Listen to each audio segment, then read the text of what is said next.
बिस्मिल्लाहिर्रहमानिर्रहीम। इसके बाद हमने पढ़ना है रिएक्शंस ऑफ कार्बोक्सिलिक एसिड्स। जो भी कार्बोक्सिलिक एसिड जिस तरह हमने पहले पढ़ा है कि इसका फार्मूला होता है COOH। जो भी कार्बन के साथ ऑक्सीजन डबल बॉन्ड के जरिए अटैच है, कार्बोनाइल ग्रुप है, और OH है जिसे हम हाइड्रोक्सल ग्रुप कहते हैं या हाइड्रो ऑक्साइड ग्रुप कहते हैं। कार्बोक्सिलिक एसिड की जो ज्यादातर रिएक्शंस है इसमें सिर्फ H रिप्लेस होता है, बाकी जो है जो हमारे पास कार्बोक्सिलिक ग्रुप है वो रिटेन करता है, बरकरार रहता है। लेकिन इसमें जो रिएक्टिविटी की जो वजह है वो कार्बन के साथ जो ऑक्सीजन वाला जो डबल बॉन्ड कार्बोनाइल ग्रुप है इस ये रिएक्टिविटी की वजह है।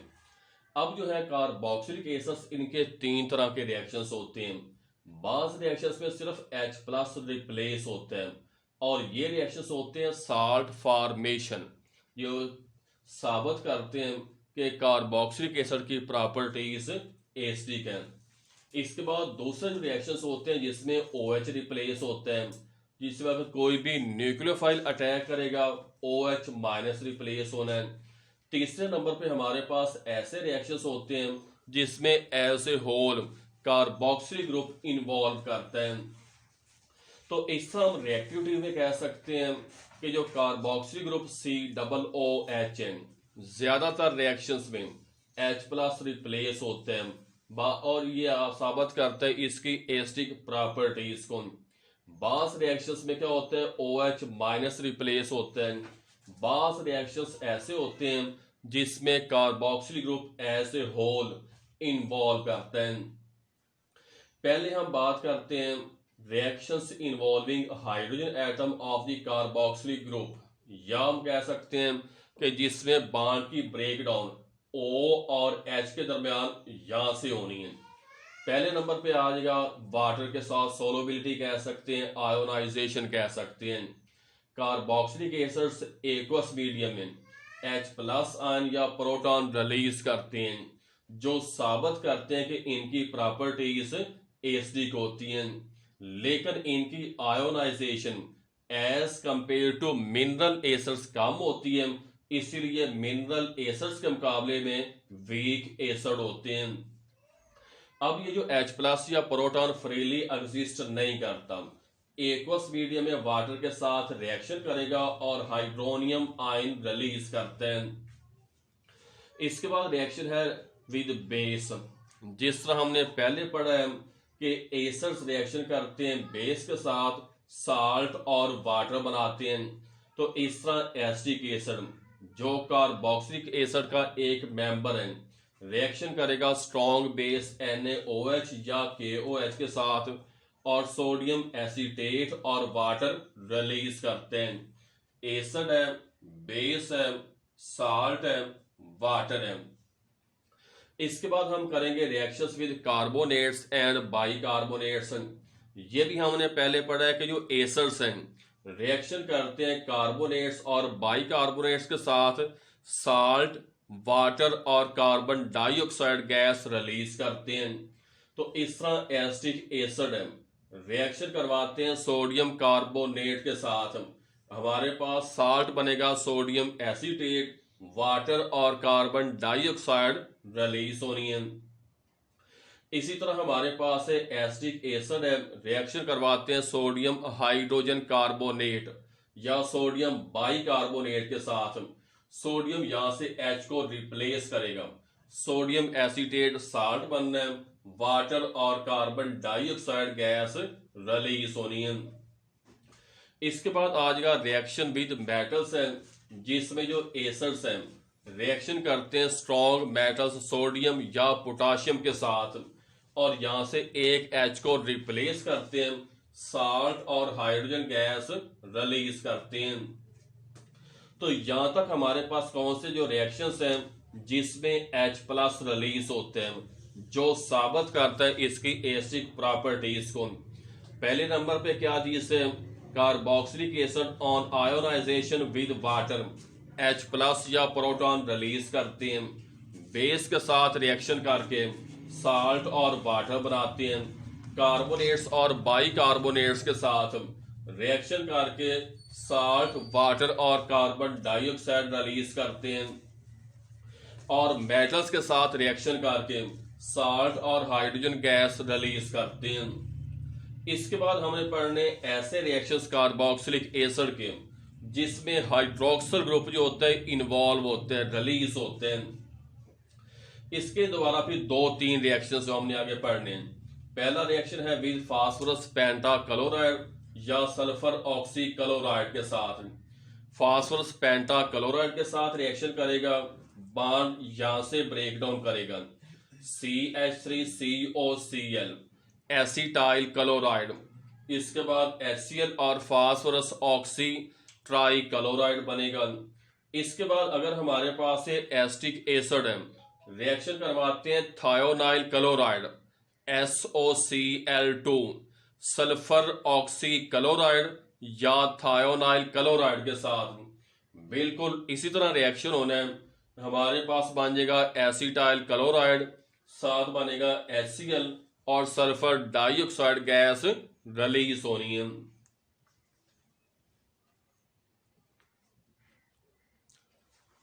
पहला हमने रिएक्शन शुरू किया है एसिटिक एसिड का थायोनाइल क्लोराइड के साथ। पहले हमने जनरल रिएक्शन भी पहले ही पढ़ा है। यहाँ पर आपके पास है एसिटाइल क्लोराइड प्लस HCl और साथ है सल्फर डाइऑक्साइड। अब इस रिएक्शन का मैकेनिज्म है sequence of steps by which reactants are converted into products. इससे पहले एसिटिक एसिड है, रिएक्शन करेगा थायोनाइल क्लोराइड के साथ, दोनों आयोनाइज होने। पहले स्टेप में Cl- और H+ ये यहां से आयोनाइज हो जाएंगे, OS के साथ अटैच होके ये हमारे पास एक इंटरमीडिएट फॉर्म बनेगी और इसमें H+ और Cl- रिलीज होना है। दूसरे स्टेप में क्या होना है, ये जो Cl- है ये अटैक करेगा कार्बन जो ऑक्सीजन के साथ डबल बॉन्ड के जरिए अटैच है, कार्बन के ऊपर चार्ज पार्शियल पॉजिटिव है, वहां पर अटैक करेगा।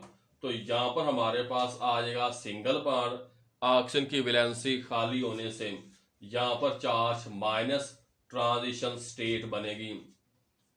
इसके बाद ये जो ट्रांजिशन स्टेट है इसकी दोबारा फिर आगे ब्रेक डाउन होनी है।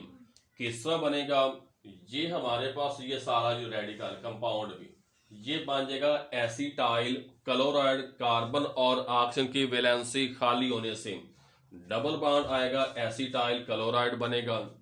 इसके बाद ये हमारे पास है सल्फर डाइऑक्साइड गैस रिलीज होनी है, नेगेटिव चार्ज Cl के साथ आके Cl- बनेगा। अब ये जो हमारे पास H+ और Cl- है ये इकट्ठा होते हैं और HCl बनाएंगे। तो इस तरह हमारे पास जो पहला रिएक्शन है जिसमें acetic acid plus thionyl chloride है, प्रोडक्ट्स हमारे पास है एसिटाइल क्लोराइड, HCl और सल्फर डाइऑक्साइड। मैकेनिज्म है पहले स्टेप में दोनों आपस में रिएक्शन करेंगे, एसिटिक एसिड H+ और जो है थायोनाइल क्लोराइड Cl- रिलीज होगा, O और S आपस में अटैच हो जाएंगे। इसके बाद दोबारा फिर अगले स्टेप में Cl- इस कार्बन के ऊपर अटैक करेगा क्योंकि यहां पर चार्ज पार्शियल पॉजिटिव है, ये बन जाएगा हमारे पास ट्रांजिशन स्टेट। इसके बाद बॉन्ड की ब्रेकडाउन इस तरह होनी है, पहले हमारे पास acetyl chloride, sulphur dioxide, Cl- बनेगा। अब Cl- दोबारा फिर H+ के साथ रिएक्शन करके HCl बनाएगा। दूसरा हमने करना है रिएक्शन है फॉर्मेशन ऑफ ईस्टर है। ईस्टर किस वक्त बनते हैं, अगर अल्कोहल और कार्बोक्सिलिक एसिड्स आपस में रिएक्शन करते हैं तो रिजल्टिंग कंपाउंड्स ईस्टर्स और साथ वाटर है। इस अमल को हम कहते हैं esterification. Process of formation of esters is called esterification. General reaction, reversible reaction in presence of acid as a catalyst. अब इसके बाद हम करेंगे इसका मैकेनिज्म। पहले स्टेप में क्या होना है, प्रोटोनेशन होनी है, प्रोटॉन ऐड होना है, जो ये जो ऑक्सीजन है इसके साथ अटैच होना है, ये हमारे पास बन जाएगी एक ट्रांजिशन स्टेट बनेगी। अब हमने दोबारा फिर इसका जो मैकेनिज्म शुरू किया ना एस्टरीफिकेशन का। एस्टरीफिकेशन मतलब सिंपल, जिस हमने पहले पढ़ा है कि अल्कोहल और कार्बोक्सिलिक एसिड्स रिएक्शंस करते हैं, ईस्टर और वाटर बनाते हैं। पहला स्टेप है प्रोटोनेशन है, जिसमें प्रोटॉन यहाँ पर आके ऐड होना है, ये ट्रांजिशन स्टेट बनेगी। अब इसके साथ रिएक्शन करेगा अल्कोहल का मॉलिक्यूल, जिसमें ऑक्सीजन के ऊपर चार्ज पार्शियल नेगेटिव होता है, दो इसके पास लोन पेयर ऑफ इलेक्ट्रॉन्स होते हैं। तो इस तरह ये वाला ऑक्सीजन अटैच होना है इस कार्बन के साथ, हमारे पास ये ट्रांजिशन स्टेट बनेगी। अब जो ऑक्सीजन इसके साथ यहाँ पर 3 एटम या group of atoms single bond के जरिए अटैच है, तो ऑक्सीजन के ऊपर चार्ज पॉजिटिव आएगा। अब ये अपने आप को स्टेबल करने के लिए चार्ज शिफ्ट करेगा, यहाँ से H प्लस जो है वो ट्रांसफर हो जाएगा OH के पास, यहाँ पर या इस जगह पे। अब फर्ज करना है कि H प्लस यहाँ पर आके शिफ्ट होते हैं, तो इसमें हमारे पास आएगा O के साथ 2 H है, एक ये वाला है और दूसरा H प्लस ये है। अब जो ऑक्सीजन है ये सेंट्रल एटम है, इसके बाद दोबारा इसकी वैलेंसी यहाँ पर 3 है, चार्ज प्लस आ जाएगा। अब रिवर्सिबल रिएक्शन के तौर पे ये यहाँ पर बॉन्ड की ब्रेक डाउन करेगा। इसमें हमारे पास क्या होना है, HOH इकट्ठा होकर वाटर बन जाएगा, प्लस चार्ज इसके साथ आके ये यहाँ से H प्लस रिलीज करेगा। कार्बन और ऑक्सीजन की वैलेंसी एक एक खाली होती है, यहाँ पर हमारे पास डबल बॉन्ड आके ये बनेगा ईस्टर, जिसका नाम है इथाइल एसीटेट, साथ वाटर है और H प्लस एसिड या कैटलिस्ट के तौर पे वापस आ जाएगा। मैकेनिज्म हम दोबारा फिर करते हैं क्योंकि ये इंपॉर्टेंट रिएक्शन है। एसिडिफिकेशन है, जनरल रिएक्शन है। पहले स्टेप में हमारे पास एसिटिक एसिड के साथ H प्लस ऐड होना है प्रोटॉन, ये बनेगी ट्रांजिशन स्टेट। इसके बाद ये रिएक्शन करेगा इथाइल अल्कोहल या किसी भी अल्कोहल के साथ, हमारे पास ये ट्रांजिशन स्टेट बननी है। इसके बाद H प्लस शिफ्ट होके आ जाएगा इसके पास OH2 बनेगा। इसके बाद रिवर्सिबल रिएक्शन के तौर पे वाटर न्यूट्रल स्टेट में H प्लस जो चार्ज है इसके पास आके H प्लस बनेगा। कार्बन और ऑक्सीजन की वैलेंसी यहाँ पर खाली होने से यहाँ पर बन जाएगा डबल बॉन्ड, ये हमारे पास है ईस्टर। ईस्टर्स ऐसे ऑर्गेनिक कंपाउंड्स होते हैं जिनकी स्पेसिफिक फ्रूटी प्लेजेंट स्मेल होती है। मिसाल के तौर पे अगर हमारे पास कोई भी कंपाउंड ये ईस्टर है, इनकी जो स्मेल होती है इनकी जो है प्लेजेंट होती है, और इसको हम एज फ्लेवरिंग एजेंट के तौर पे, एसेंस के तौर पे इस्तेमाल करते हैं इन फूड मटेरियल्स में।